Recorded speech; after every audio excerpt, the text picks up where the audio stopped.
Hi hello అందరూ బాగున్నారా? ఏం చేస్తున్నారు?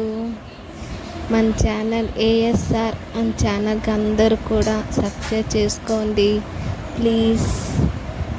ఇప్పుడు మా పిల్లలు ఫాదర్స్ డే రోజున వాళ్ళు కేక్ కటింగ్ చేశారు, గిఫ్ట్స్ ఇచ్చారు. మా పిల్లలు ఇద్దరు కూడా వాళ్ళ డాడీ చాలా హ్యాపీ ఫీల్ అయ్యారు. చూసారా, ఫోటో ఫ్రేమ్స్ అవి ఇచ్చారు వాళ్ళ డాడీకి. వాళ్ళ స్వీట్ మెమరీస్ అన్నీ ఉన్నాయి ఫొటోస్లో. చూడండి, చాలా హ్యాపీ ఫాదర్స్ డే డాడీ అని చెప్పాడు. చిన్నోడేమో గిఫ్ట్స్ ఇచ్చాడు.